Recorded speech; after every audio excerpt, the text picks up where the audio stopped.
echt heel leuk met regen. Dat is wordt even kut hoor. Oh, we terug op zijn Engelands. Ja. Dat heb ik niet meer gedaan. Yeah, it's been a while. Okay, here we go again. Yeah.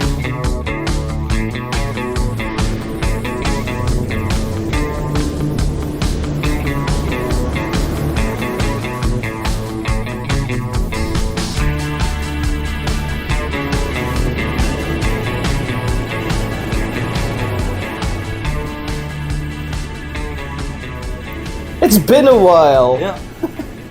And you had a subject you wanted to talk about today. Yes, we've had quite a reenactment season.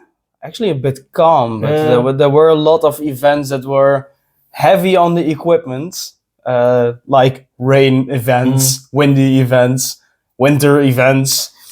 And I've noticed that your winter events were, before the summer. Before the summer, yes, indeed.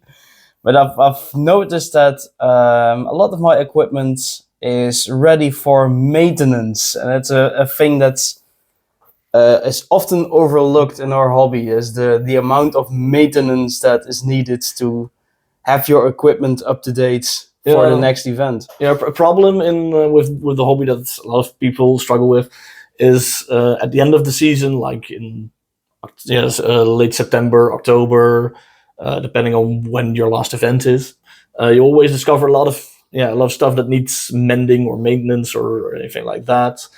And you get home, you put it away with the idea from, okay, I'm going to work on it this winter, or I have projects I want to do before this winter, and before you know it, it's the next season again, and you get it out again, and you notice you haven't done the things you wanted to do or planned to do. Have you ever had that at an event? You were like, oh. Not in a problematic way. No.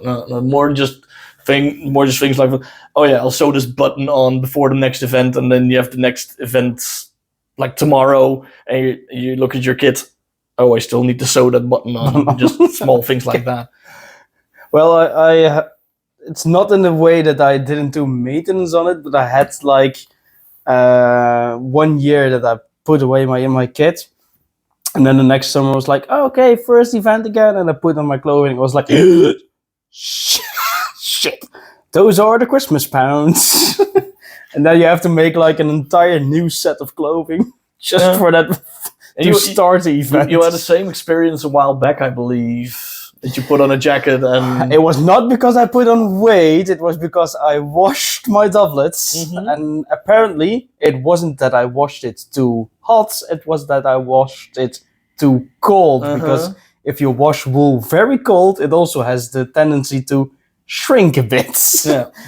But with some very experimental kitchen stuff, I managed to put it a bit back into to its own, and now it's just hanging up in the shower, and every time I have a shower it's like the steam, and it gets a bit better, and I'm just standing there. It's okay, I managed. Yeah, that's a weird image.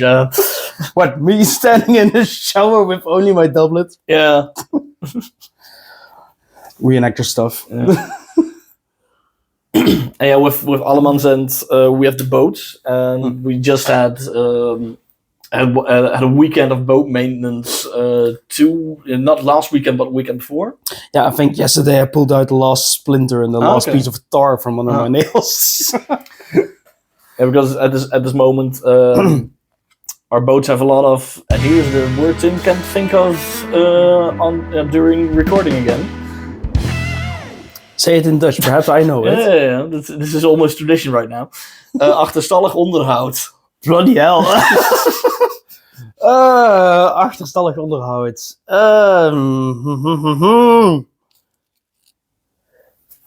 Now I can't think of the word as well. Achterstallig onderhoud. God damn it. I'm gonna look it up. Google's gonna know it. Meanwhile, Tim is drinking his water very...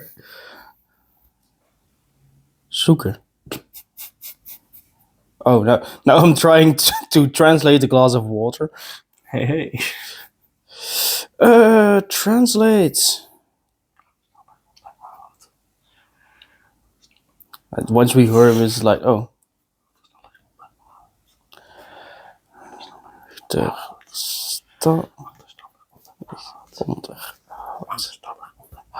Overdue maintenance. Overdue maintenance. That's it.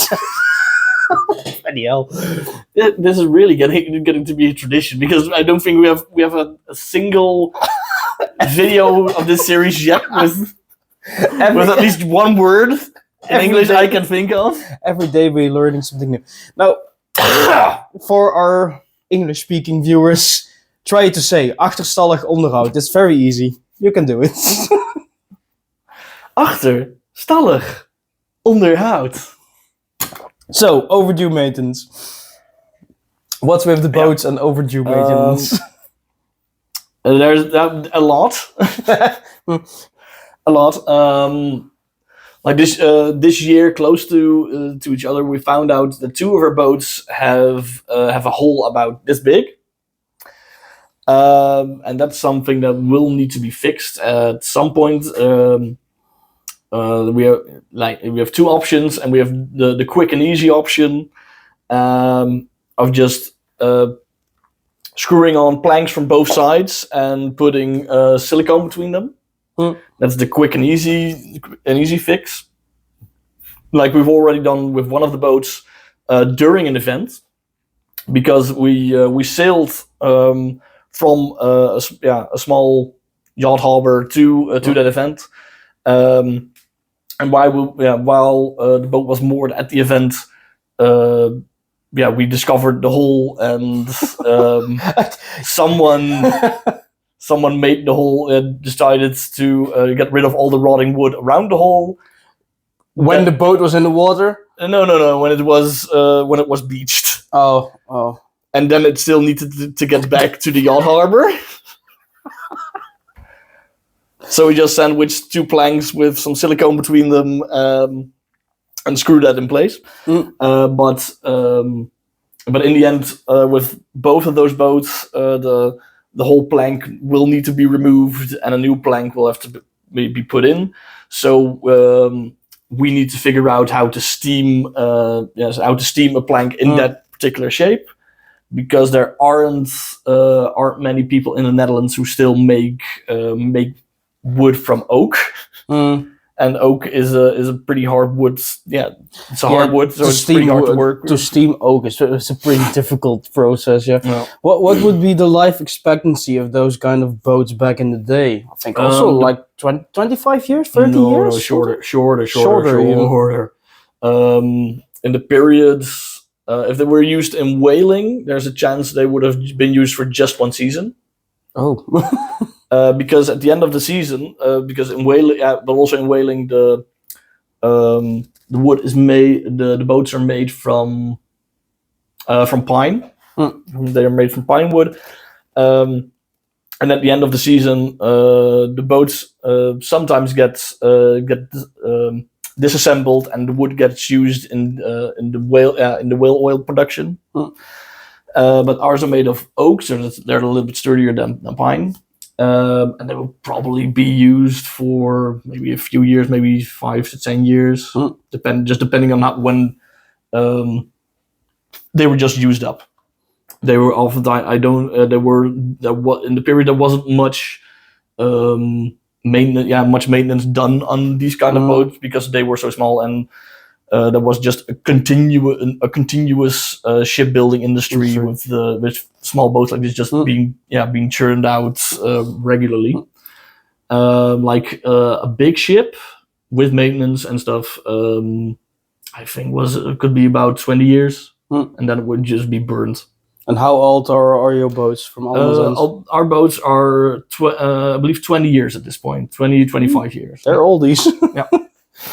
Well, I can imagine that is difficult to maintain these kind of big expenses actually for a club, because you're talking about oak, lots of construction material actually to tools. fix them up as well, tools as well. But the most expensive thing is just time. Time, yeah. Like we used to have two very competent people who used to do the most of the boat maintenance and who took up on most of the most of the work on their shoulders. One of them is a bit out of wasn't able to do that because of health reasons. And now we need to do some restructuring in the club, so we can divide the pressure of the boat maintenance along all of our members. And we need and a lot of those members just don't know enough about boat maintenance. So there's a lot of restructuring and a lot of information that needs to be passed on. It seems like a difficult task, but also a fun one just to do the research on how stuff like that can be repaired. No, we have 3 boats, so we have 3 chances to fuck it up. Chances to do it. Well, would be an interesting process. Yeah. And that's because we have the boats and the costs with the boats and everything.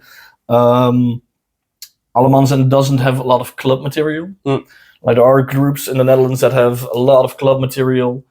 Like there's some groups that have armor that's owned by the club, or I believe with the group Compagnie te Voet.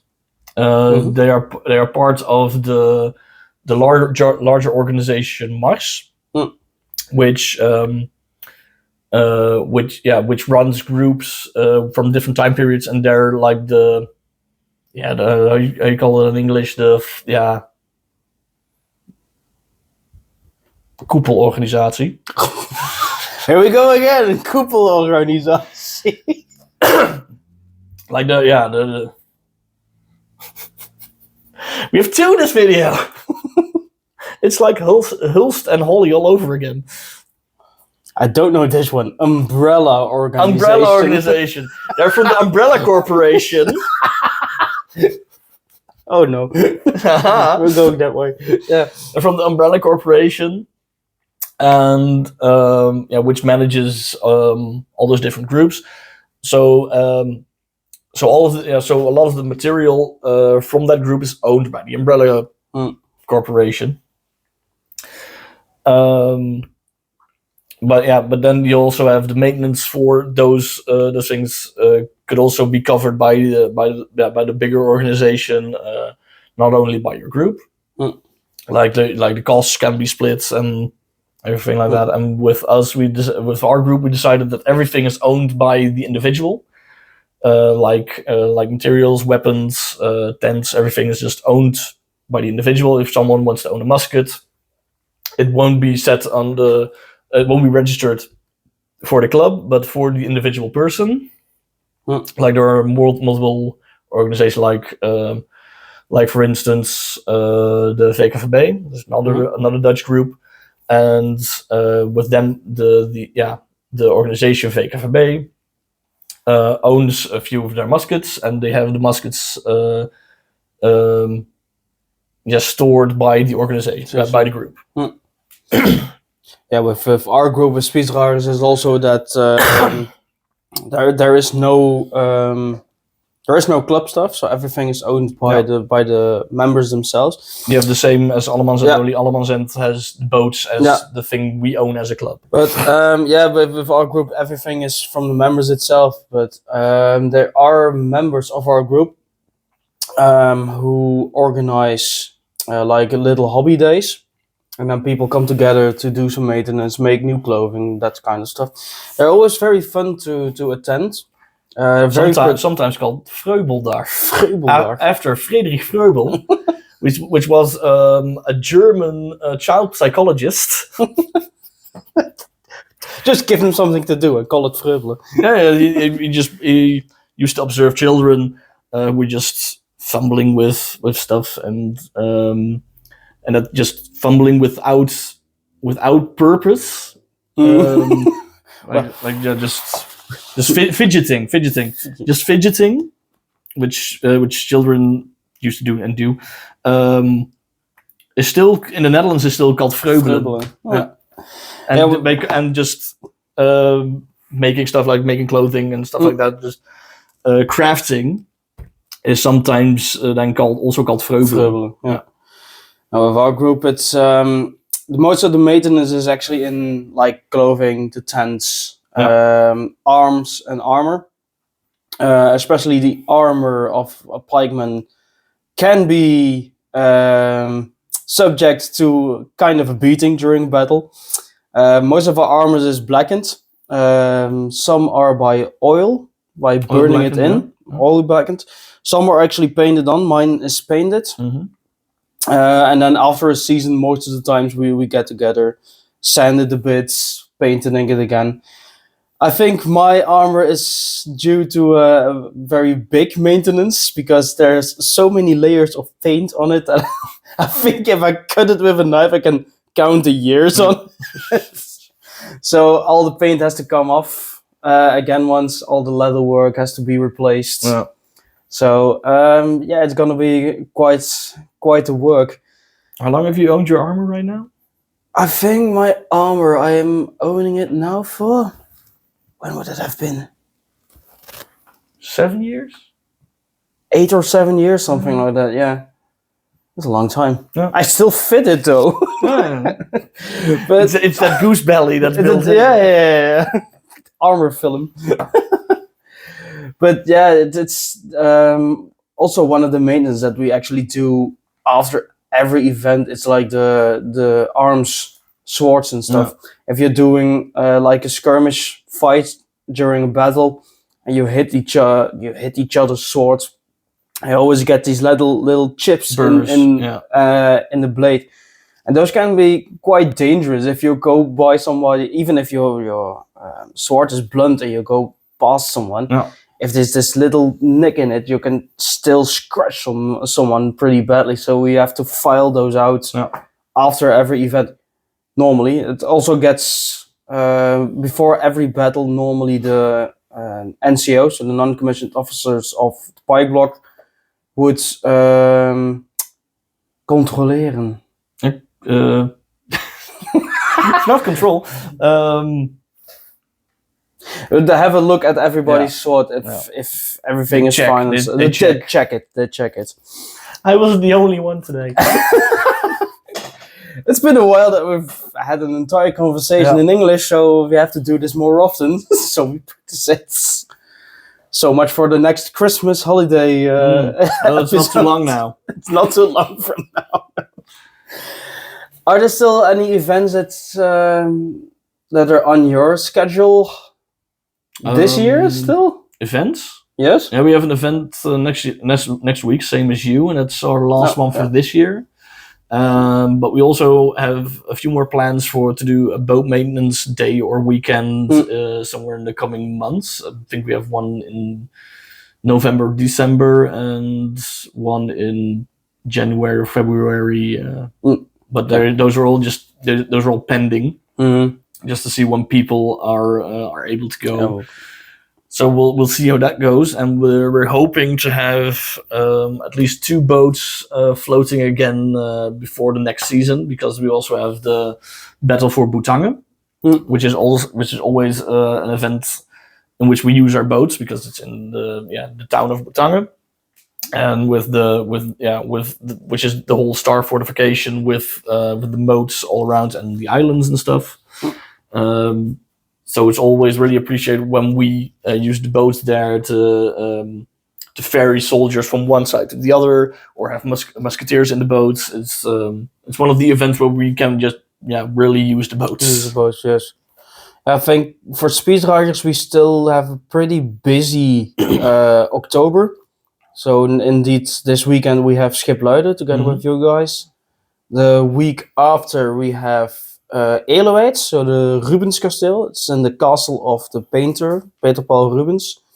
We're gonna play a Spanish company there, and we have one of our members has paid and made a new Spanish company banner for us, and the local priest is gonna give it his blessing. So we're gonna be a proper Catholic company.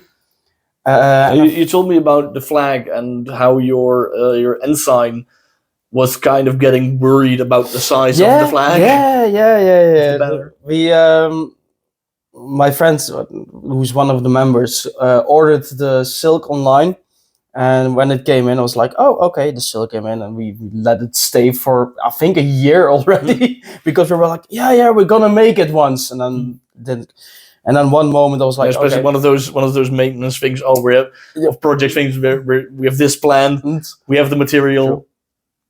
But not the time to do it. But then one moment we had an event a couple of weeks ago, Ample, and we had to be a Spanish company as well. Mm-hmm. So we needed the Spanish banner. And we were like, oh, now we really have to make the banner. So I started just sewing. And then afterwards I was measuring it up and was like, Marek, yes, this thing is 2 meters 40 by 2 meters 40.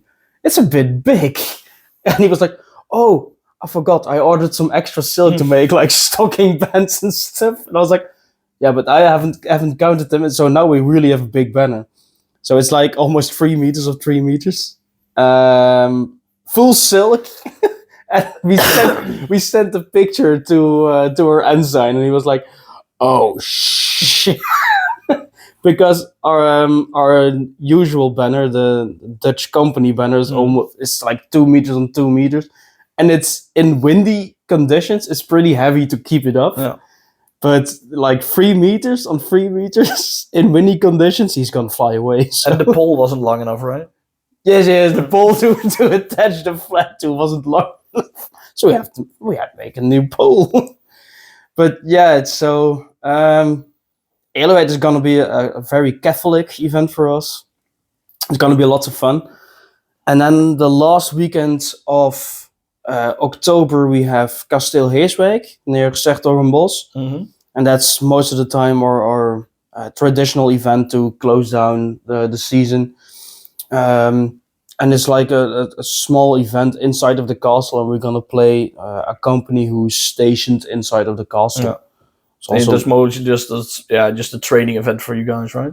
It's most of the it's a training event. We have like the members assembly there for the end of the year, and then it's just good old fun and having to sleep on floor heating inside of the castle instead of a tent outside. Oh, yeah, I've joined you in that event once.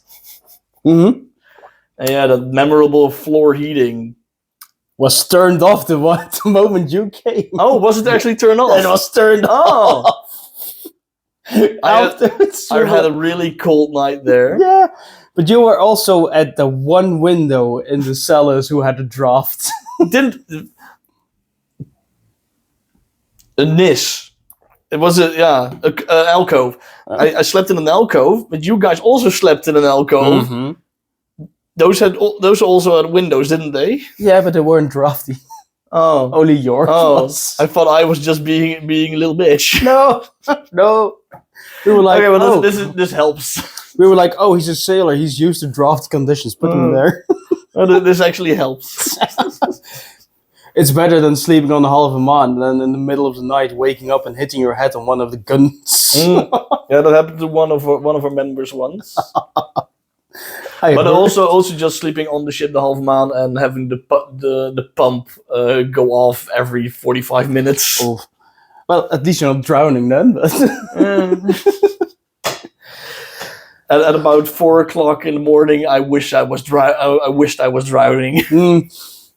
Yeah, but yeah, I think it's what we have for events this year, and then next January we're gonna start with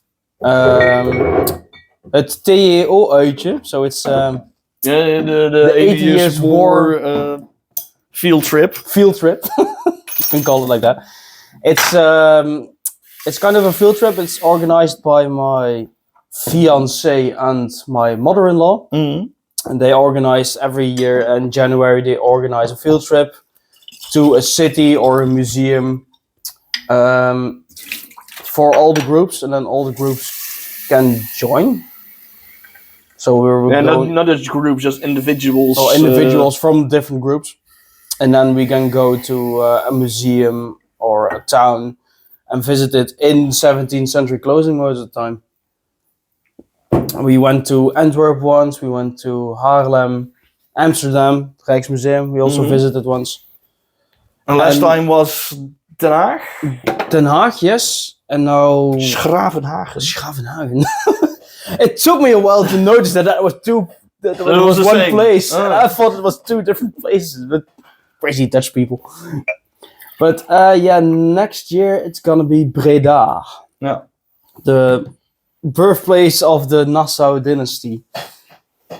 So we're gonna have a look. What was that? Dillenburg? That's Nassau Dillenburg. Oranje Nassau is Breda. It was because Want to explain that for the viewers? well, there were two branches of the Nassau family, and one was in Breda, the other was in Dillenburg. And actually, wasn't William of Nassau William of Orange born in Dillenburg? Yes, he was born in Dillenburg, but his predecessor as Prince of Orange was René de Chatillon, and he was from the Nassau Breda branch of the family, and he died, and he gave his title to Willem. Yeah, and he was the original Prince of Orange. He was the original Prince of Orange, and he gave his title to Willem, who can only accept it on the conditions that he went to Breda and Brussels to live with Charles V. Yeah. And that's when the Nassau Dillenburg and the Nassau Orange branches intermingled, actually. Okay. So from that point on. By the way, the royal family of the Netherlands these days are not descendants from Willem van Oranje. Yeah. Because that line died out with William III. They're from Nassau Dietz, right? Yeah, they're from Nassau Dietz, which is also a German branch who were... All the Nassaus are from a German branch. A different German branch. But they were Nassau Dietz during the 8 Years' War. They were most of the time the stadholders of Friesland and Groningen. Yeah. Yeah, which they kind of rediscovered in the 18th century, right? Mm. Something like that, yeah. So, if you want to know more, there's a whole documentary. Probably. But I mean, that's the thing. You're a lot better at the dates and names kind of history. And that's the part of history and reenactment I struggle a lot with, the names and dates, and I'm a bit better in the what I call the more tangible history. I'm a bit better in cultural stuff. I think also the part that we reenact. I mostly reenact the military side of stuff, and then you actually know about the generals who were often part of dynasties and then you get in that interest, and doing the more civic naval part, you tend to go more to the cultural civic side of life. So yeah, I think in that way you're right, but also for reenactment of being a soldier, you also have to get to know how civic life was, because you have to use a lot of objects and stuff.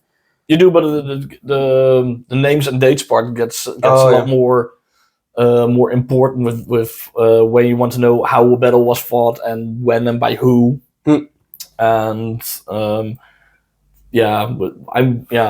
when you're more focused on the civil stuff, at least I'm focused on the cultural stuff and the civil stuff, but also on the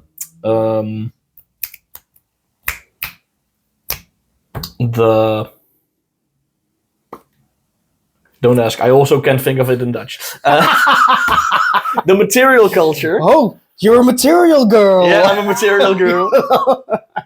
Okay. I've always been interested in things like swords and armor and stuff and things like that, and all the nuanced details in that. So I've always done a lot of research in that part. Which is also kind of a sucky bit of history, because there's a lot of information to be found on swords.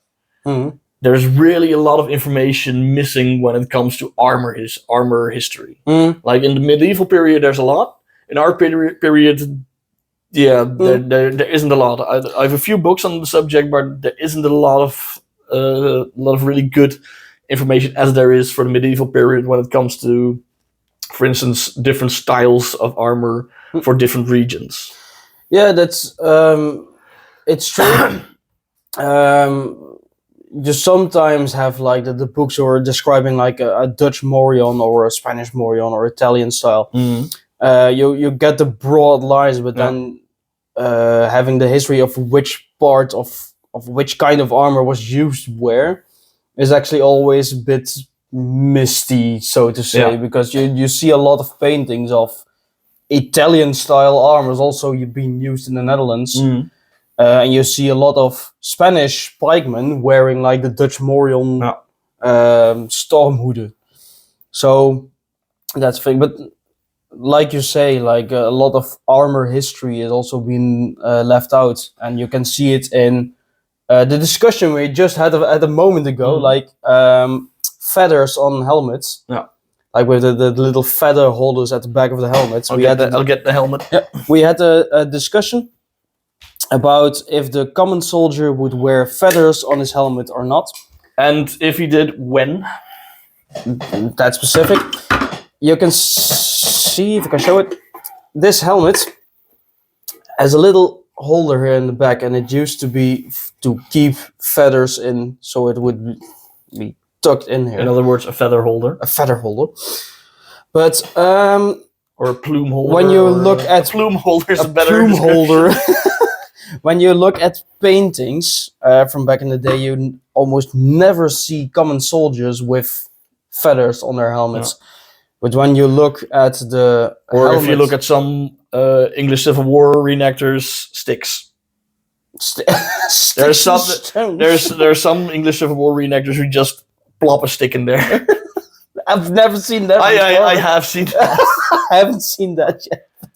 And if you're one of those, yeah, you're mentioned. Yeah, but I see you. The fact is, so on a lot of paintings or prints, you never see soldiers wearing the feathers inside of the helmets or plumes.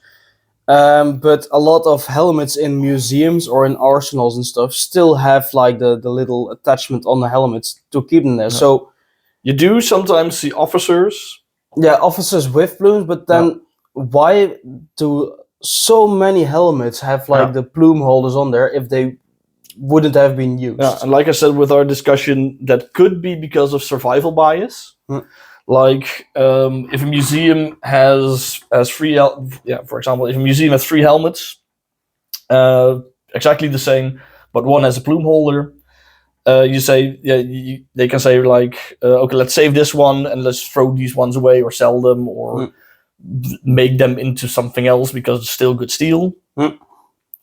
And that's why, like in Emden, you have about, I think 50% of the helmets or more has a plume holder. I think more even. Yeah. I think it's like more than 70% has plume holders and a few don't have it. That's a thing. Another thing could be that you had a cold last week and I have a cold this week. Well, that's but also but for the plume holders, it could also be a thing of tradition. Like let us know in the comments what you think. And if you have any information, just please leave in the comments because this is actually a thing that we're really interested to hear about because we haven't found a clear answer yet why so many helmets had plume holders. Like for instance, some people say it's for parades that they could receive plumes to wear during parades.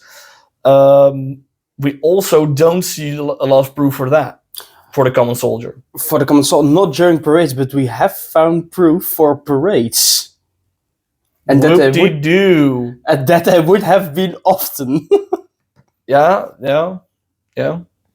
Okay, you need to tell a bit more about this because we have found proof for parades. Yes, there was like because that's not that impressive that there were parades. Well, we haven't found any paintings or stuff from a lot of parades and stuff. So there are some. Yeah, there are some most of the time in big cities and stuff. Yeah, that's what I would call a parade. Yeah, and those would often be the civic guards. doing the parade, and not the common soldiers in the field army. But one of our members, shout out Jurian, has found documents in which there would be inscribed that a company being garrisoned in a town would have on regular basis would be paraded around to inspect our arms and armor and that kind of stuff. Yeah. Because you can't have it that soldiers get bored. Stuff like that, and also to train discipline, marching around and stuff like that. Because otherwise they get bored. But even then, and if they get bored, they're going to stir shit up. Like that, yes, indeed. But even then, in the documents aren't any descriptions or proof that there would be feathers mounted on helmets to make it a bit more beautiful. Yeah, but I wouldn't call those parades. Yeah, it's not like for us. No. So that's just what we in the hobby sometimes call défilé, when you have a small parade through a city during an event, but not as like a parade of an arriving army or something like that, like the welcoming of the Hertog of Anjou. There's a painting of that in the 16th century. That's a parade. I think when they actually get welcomed by the civic guard and things like that. I think they have plumes in their helmets on that painting. Yeah, they do. And it's also 16th century, and you see the Hertog of Anjou, but you see his guard, but you don't see the common soldiers. So no. So I think that the images of the civic guards on other paintings and prints and stuff are one of the closer things we're going to get, because the civic guards are also, it's a bit degrading to say they're playing soldier, but in the way they are. They kind of are. Yeah. Because at least depending on the time period, the civic guards in the Netherlands were seen as a local militia or military, and as a century grew on, especially after the war, they mostly just got to be rich old white guy clubs. The civic guards would have been trained in how to handle the weapons. They would wear armor and stuff, and they would be trained actually in the tactics of the army, forming formation and stuff. But they wouldn't have the battle experience that the field army would have. And there's actually a moment in the 8 Years' War when the Dutch state army is besieging 's-Hertogenbosch, and there is a Spanish army invading from the north through the region of Arnhem in the Veluwe. And the civic guards are actually from Holland are sent to Utrecht to protect the heartland of the Netherlands. And there are a lot of paintings and prints about the heroic act of the civic guards who are marching away from Holland. They never even met the Spanish army. They just went to Utrecht. It's great propaganda. They were like, we're here to protect the people. But the Spanish army was already like, oh, we have pillaged enough, we're going back. And they just turned around. So combat experience. Oh, so they won. So the civic guard chased them away. Yeah. That's how it works. That's how you win wars. So battle experience. Perhaps some old veterans who were in the civic guard. It was. Do you know which year this was? 1629. Because in the 16th century there are Spanish sources that meant that give a description of the Netherlands, and that every town has an almost professionally trained army, at least a professionally trained force. Because in that period there was even more an emphasis on the training of the civic guards. Well, you can see that in the sieges of like Alkmaar and Leiden, when the civic guard was actually protecting the city from the city walls against the Spanish. So I can imagine that in those days the civic guard would have a lot more combat experience, so to say. You can see it a lot in the structure, some of the structural things of the civic guard, because one of those Spanish sources also mentions the weapons that they train with. They train with crossbows, bows, firearms, swords, pikes, halberds, and great swords, which is one of the few mentions of great swords being used. But the great sword is still depicted as a non-combative symbolic weapon in later Civic Guard portraits. Yeah, you do see them, and also during parades that they would march in front of the formation with the great sword. As it's described in the Nachtwacht bij Rembrandt van Rijn, there the Biedenhander, the great sword, is carried by the man who's tasked with the upkeep of all the weapons. So in that case, there's actually a rank or post tied to carrying the greatsword, which at that point is just symbolic. But in the 16th century, they were actually trained to use it. Yeah, and then you see like there's a guy appointed to maintain the weapons and armor of sets units. Yeah. Why don't we do it with our groups? Have just one member.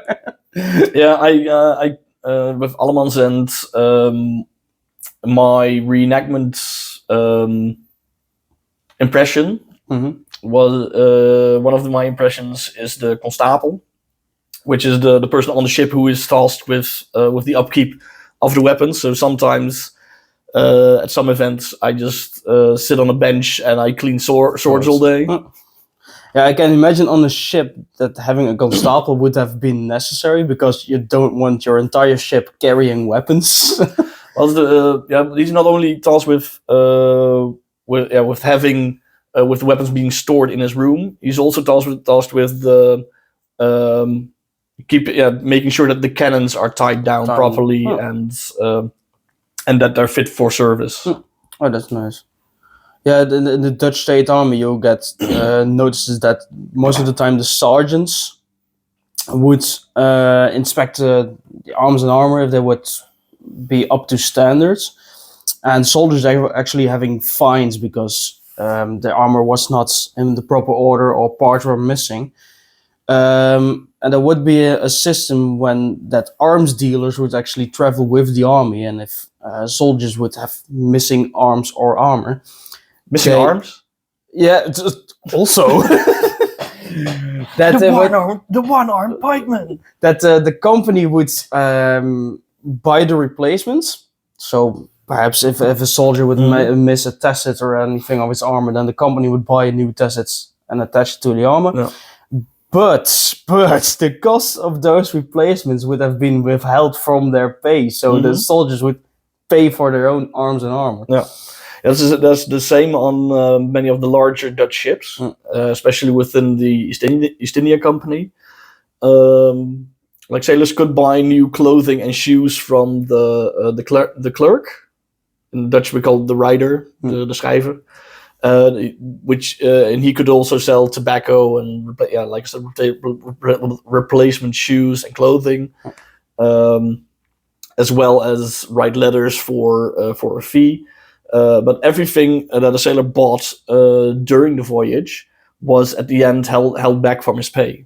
Because during a voyage, sailors weren't paid every month because there wasn't anything they could do with the money on board of the ship.